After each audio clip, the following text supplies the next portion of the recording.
a warm welcome to all of you to my YouTube channel The Glimmer of Hope। मैं सत्यम आज फिर आपके सामने उपस्थित हूँ द हिंदू का एक आर्टिकल लेकर, एक एडिटोरियल लेकर, और एज यूजुअल फिर हम लोग उस पर प्रोफाउंड डिस्कशन करेंगे और जो कुछ भी वर्ड्स और फैक्ट्स उसमें पढ़ने को होंगे उस सभी को हमारा प्रयास होगा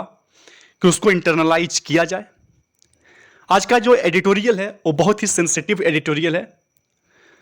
एक तरफ जहां हम लोग विमेन एम्पावरमेंट की बात करते हैं, वही दूसरी तरफ महिलाओं के साथ जो उत्पीड़न हो रहा है, उनके साथ जो असल्ट हो रहा है, उसको हम लोग दरकिनार करते जा रहे हैं। वी नो वेरी वेल कि बहुत सारे इविल्स हमारे सोसाइटी में रैम्पेंट है, बट प्रयास किया जा रहा है उसको रोकने के लिए। बहुत सारे स्ट्रिंजेंट लॉ को इन्फोर्स किया गया है, बट ग्राउंड रियलिटीज जो है, जो जमीनी हकीकतें हैं, वो काफी अलग दिखाई पड़ता है। इन्फोर्समेंट होने के बावजूद प्रॉपर इंप्लीमेंटेशन की अगर बात आती है तो उसमें कहीं ना कहीं गैप है, उसमें कहीं ना कहीं शॉर्टकमिंग्स हैं, जिसको फुलफिल करने का एकमात्र तरीका है दैट इज अवेयरनेस। लोगों में जागरूकता फैलाना होगा। सामाजिक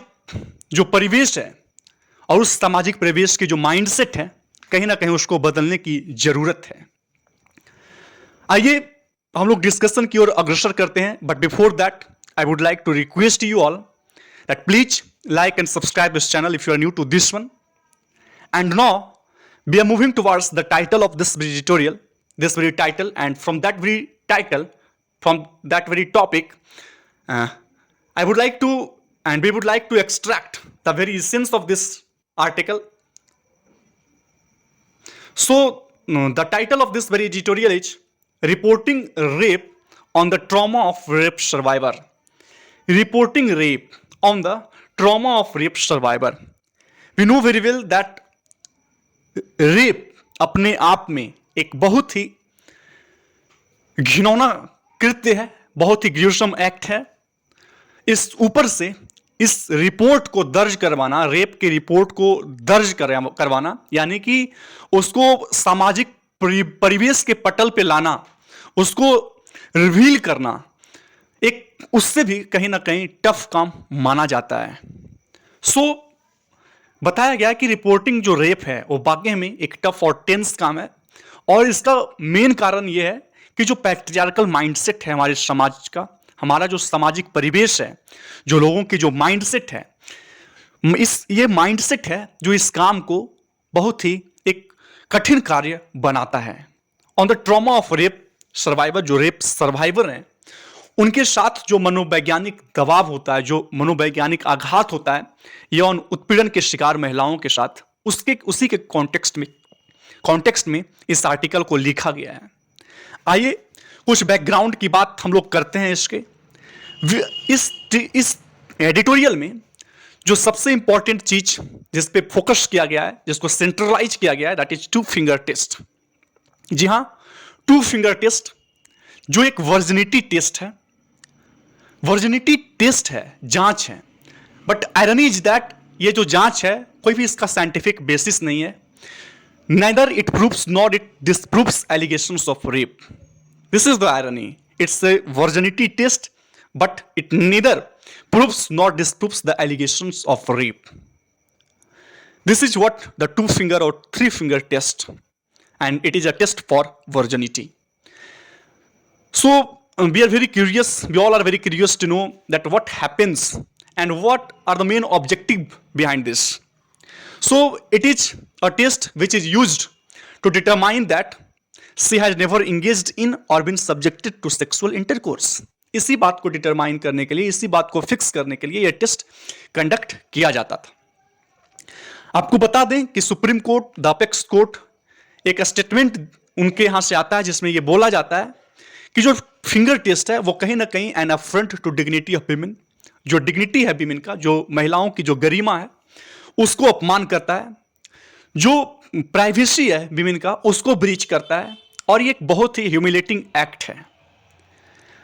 जब बैकग्राउंड की बात करते हैं तो बिफोर 1979 यूनाइटेड किंगडम में इस प्रोटोकॉल को,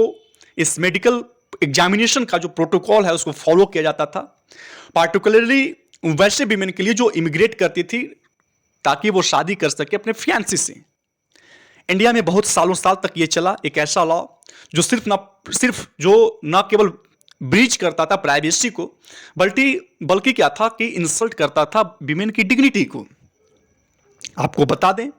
कि एक रेप विक्टिम्स का जो मेडिकल एग्जामिनेशन होता है वो वाकई में बहुत ही इंपॉर्टेंट होता है इस बात को फिक्स करने के लिए कि उनके साथ रेप हुआ है। बट जो एग्जामिनेशन होना चाहिए that should be carefully done,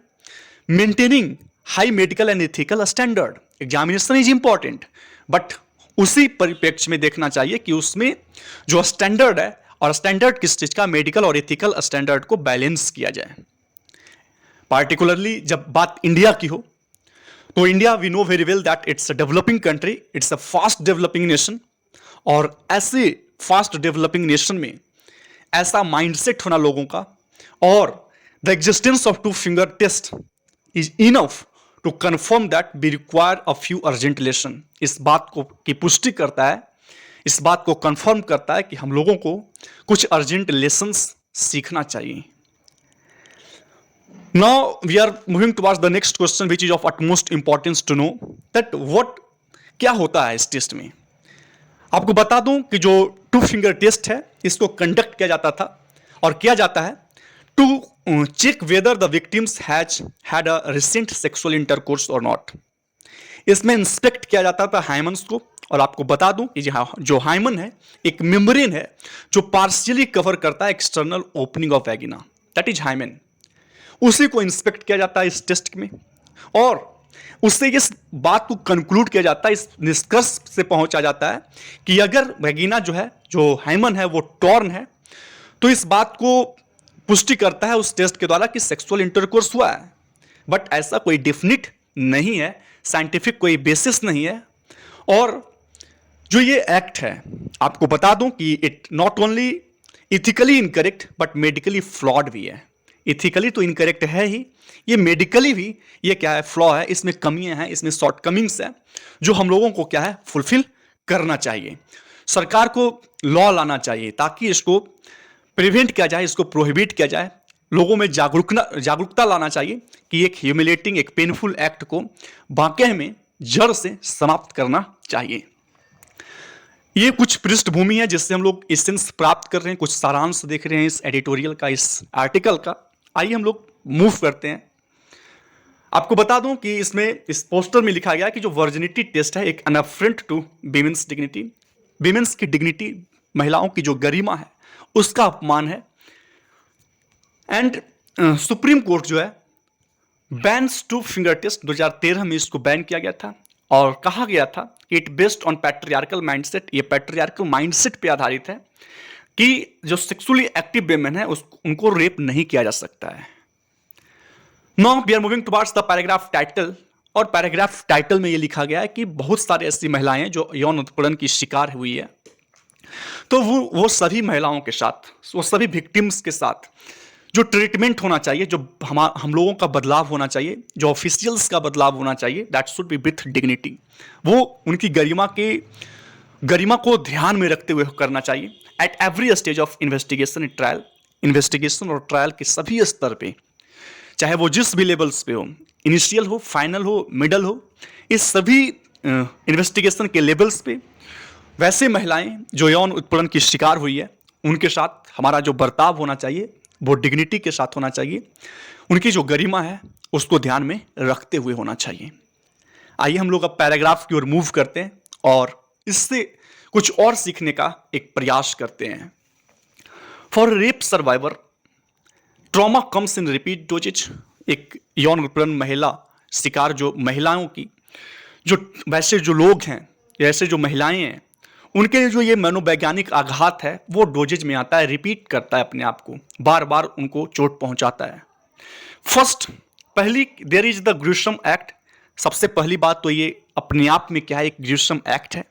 एक बहुत ही एक्सट्रीमली अनप्लेजेंट एक्ट है। ऊपर से then it follows the difficult task of reporting the assault. इस असल्ट को रिपोर्ट करवाना अपने आप में एक बहुत ही डिफिकल्ट, एक बहुत ही टफ और टेंस काम हो जाता है, एक्ट हो जाता है। For years,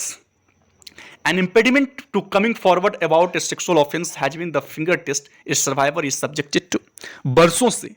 इस यौन अपराध का शिकार महिलाओं के लिए इसके खिलाफ आगे आने में एक सबसे बड़ी जो अड़चन है वो फिंगर टेस्ट है, जो एक ग्रॉस वायोलेशन है, एक पूरी तरह से ब्रीच करता है प्राइवेसी को एंड ऑर्डर अपॉन ऑर्डर, दहशत पे दहशत आता है। ऑन मंडे को क्या हुआ, जो सुप्रीम कोर्ट ऑफ इंडिया है उनका मूव हुआ किस लिए, ताकि वो अमेंड कर सके इस लॉ को, इसमें सुधार ला सकें और इस बात को डिक्लेयर किए, घोषणा करते हैं कि कोई भी person conducting the invasive 2 finger और 3 फिंगर टेस्ट, कोई भी व्यक्ति जो इस आक्रमणकारी टेस्ट को कंडक्ट करेगा ऑन रेप और sexual assault, survivors will be found guilty of misconduct, वैसे लोग को गिल्टी माना जाएगा। और गिल्टी किस लिए, तो बॉस स्टेट ऑफ बिहेविंग,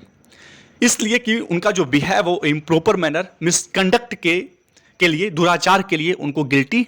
ठहराया जाएगा, उनको दोषी साबित किया जाएगा। कॉलिंग इट रिग्रेसिव, इसको रिग्रेसिव बताते हुए जो बेंच है जिसको लीड किया जा रहा था चंद्रचूड़ के द्वारा, इन्होंने कहा कि ये जो टेस्ट है हैज नो साइंटिफिक बेसिस, इसका कोई साइंटिफिक बेसिस नहीं है। Neither proofs not disproves allegations of rape, ना तो इस बात को ये प्रूफ करता है, साबित करता है, ना तो ये डिसप्रूव करता है रेप को। इट इंस्टेड, इसके बदले में ये क्या करता है, ये रिविक्टिमाइज करता है दोषी को, जो विक्टिम्स हैं उनको रिविक्टिमाइज करता है और रीट्रोमेटाइज करता है, उनको फिर से आघात पहुंचाता है, मनोवैज्ञानिक आघात पहुंचाता है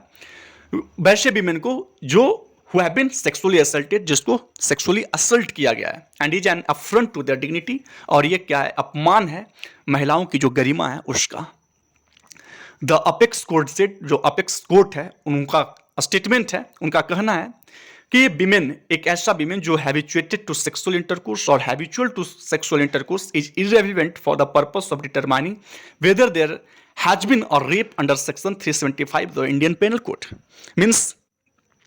जो एपेक्स कोर्ट है उनका क्या कहना है कि अगर कोई महिला जो है संभोग की उनको आदत है या संभोग करने की आदत है, तो ये जो बात है यह तय करने के लिहाज से असंगत है कि उनके साथ आईपीसी की जो सेक्शन 375 है उसके अंडर रेप हुआ है, उसको इस बात से तय नहीं किया जा सकता है, वो एन अपोजाइट है, वो एपोजाइट नहीं है। फिर the test is set is based on the incorrect assumption, test जो है ऐसा कहा गया कि ये बेस्ड है इनकरेक्ट एब्जम्पशन पर, गलत अवधारणा पे, गलत सपोजिशंस पे आधारित है कि जो सेक्सुअली एक्टिव विमेन होंगे उनको रेप नहीं किया जा सकता है। एंड इट इज पैट्रियार्कल, ये क्या है, पैट्रियार्कल है, पितृसत्तात्मक है और सेक्सिस्ट है। मीन्स क्या है, लिंग भेदभावी है और इस बात को सजेस्ट करता है कि एक women can not be believed when she states that she was raped, और इस बात को बताता है कि विमेन पे विश्वास नहीं किया जा सकता है कि जब वो इस बात को कहें कि हमारे साथ क्या हुआ है, रेप हुआ है, उनका रेप हुआ है। फिर the court pointed eight legislative measures of 2013 when section 53A was added to the Indian Evidence Act, which clearly said that evidence of victim's character or her previous sexual experience with any person shall not be relevant to the issue of consent or the quality of consent in prosecution of sexual offenses. Court इस बात को भी point out करते हैं कि जो legislative measures, एक legislative measures पे पॉइंट आउट किया जाता है, एक विधायी उपाय पे पॉइंट आउट किया जाता है, और इसमें जो मेजर्स है 2013 में जब 53A को ऐड किया गया था, किस चीज में, इंडियन एविडेंस एक्ट में, जो साक्ष्य के एक्ट हैं उसमें ऐड किया गया था, और उसमें साफ साफ कहा गया था कि जो एविडेंस ऑफ विक्टिम्स कैरेक्टर, जो पीड़ित की चरित्र या किसी भी व्यक्ति के साथ उनके जो है पिछले यौन अनुभव के साक्ष्य जो हैं, या तो सहमति के मुद्दे या सहमति की गुणवत्ता के लिए रिलेवेंट नहीं होंगे, ऐसा बताया गया था। So the ministry of health and family welfare, जो मिनिस्ट्री है हेल्थ और family welfare, had issued guidelines, उन्होंने दिशा निर्देश जारी किया। Saving the finger test must not be conducted, इस बात को कहते हुए कि जो फिंगर टेस्ट है उसका कंडक्शन जो है उसको कंडक्ट नहीं किया जाना चाहिए। फिर the court upset that the practice still continues, जो कोर्ट है वो अपसेट है कि जो प्रैक्टिस है वो अभी भी क्या है, जारी है। Has directed the union state governments, और जारी करते हैं, कहते हैं, डायरेक्ट करते हैं, निर्देश देते हैं यूनियन और स्टेट गवर्नमेंट को टू डू एवरीथिंग, कि वह हर संभव प्रयास किया जाए टू स्प्रेड द मैसेज, इस मैसेज को पहुंचाना है, फ्लरिश करना है, including amending the medical curriculum, और उसमें इस बात को भी शामिल करना है, सिर्फ मैसेज नहीं पहुंचाना है, सिर्फ लोगों को जागरूक नहीं करना है, बल्कि जो मेडिकल करिकुलम है, जो मेडिकल का पाठ्यक्रम है, उसमें इस बात को इंक्लूड करना है, ताकि जो स्टूडेंट्स हैं वो अवेयर हों, वो जागरूक हों कि जो फिंगर टेस्ट प्रोसीजर है is not to be followed by examining rape survivor, ताकि जो जितने भी मेडिकल के स्टूडेंट्स हैं वो इस बात से को जान लें कि जितने भी रेप जिनके साथ हुआ है वैसे महिलाओं के साथ फिंगर टेस्ट नहीं किया जाए। Despite stringent laws in place, बहुत सारे कठोर कानून के बावजूद, after the Nirbhaya rape of 2012, Nirbhaya rape 2012 के बाद बहुत सारे स्ट्रिंजेंट लॉ को इन्फोर्स किया गया, इंप्लीमेंट किया गया, बट उसके बावजूद things on the ground have not been improve for survivor, जो ज़मीनी हकीकतें हैं वो उसमें काफ़ी सुधार नहीं हुआ है। Who has to be battle stigma and many other prejudices, वैसे सर्वाइवर्स को बहुत सारे प्रेजुडिसेस, बहुत सारे कलंक से जूझना पड़ता है, फेस करना पड़ता है। Not least the assumption that she is to blame for insult, सिर्फ इस बात को नहीं, उनके एक अब जम्पशन होता है कि उनको ब्लेम किया जाएगा इंसल्ट के, बल्कि उनको बहुत सारे स्टिग्मा, उन पे बहुत सारे कलंक होता है, बहुत सारे प्रेजुडिसेस से उनको जूझना पड़ता है, उनका सामना करना पड़ता है। फिर रेप्स जो है often goes unreported, we know very well कि जो बहुत सारे ऐसे रेप हैं जो हेडलाइंस नहीं बन पाते हैं, बहुत सारे ऐसे रेप्स हैं जो अनरिपोर्टेड रह जाते हैं, वो मीडिया में पुलिस को रिपोर्ट नहीं किया जाता है, एंड द कन्विक्शन रेट, और जो सजा की दर है वो वाकई में क्या है, लो है, बहुत कम है, लो टू बहुत कम है, 28.6% 2010 to 2021 according to the National Crime Records Bureau data. It is now up to the government, अब ये गवर्नमेंट के हाथों में है कि जो हेल्थ सेंटर्स हैं, जो पुलिस स्टेशंस हैं, are to act with sensitivity, उनको संवेदना के साथ एक्ट करना चाहिए इन सारे केसेस में। जो यौन उत्पीड़न की शिकार महिलाएं हैं उनके साथ जो पुलिस स्टेशंस हैं, जो हेल्थ सेंटर्स हैं, मीन्स जो कोई भी ऑफिशियल्स इसमें शामिल हैं, उन सभी को डिग्निटी के साथ, सेंसिटिविटी के साथ एक्ट करना चाहिए, विदाउट डिस्क्रिमिनेशन, बिना भेदभाव किए हुए,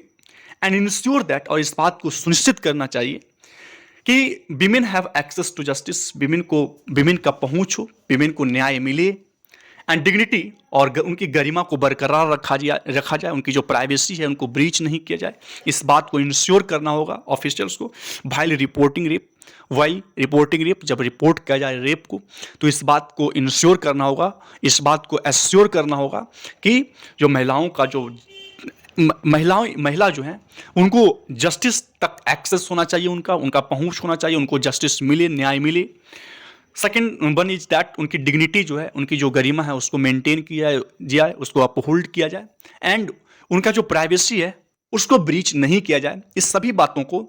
ध्यान में रखना होगा, तभी जो ग्राउंड रियलिटीज है, जब कभी भी हम किसी लॉ का प्रॉपर इम्प्लीमेंटेशन की बात करते हैं तो उसको 100% हम लोग पूरा कर सकते हैं। तो this is the very end of this article, and I think कि आपको ये आर्टिकल समझ में आया होगा। एंड लास्ट करने से पहले once again I would like to request you all that please create awareness among the people, in your society, in your village, about women empowerment. Not only women empowerment, there should be proper implementation of that very awareness. उसकी proper implementation होना चाहिए, ताकि stringent law के बावजूद हम लोग जो पढ़ते हैं कि ज़मीनी हकीकतें जो है वो काफ़ी डिफरेंट है, तो उसमें बदलाव आया जाए, ज़मीनी हकीकतें जो है वो हकीकत हो जाए, और विमेन एम्पावरमेंट करके हमारा जो देश एक फास्ट डेवलपिंग नेशन है जल्द ही एक डेवलप्ड नेशन की ओर अग्रसर कर जाए। सो आई बिलीव कि हम सभी साथ साथ इस काम को अंजाम देंगे, एंड इसी के साथ आज का एडिटोरियल जो है समाप्त होता है। फिर हम लोग कल मिलते हैं, तब तक के लिए धन्यवाद, take care, have a nice day, and bye bye all of you.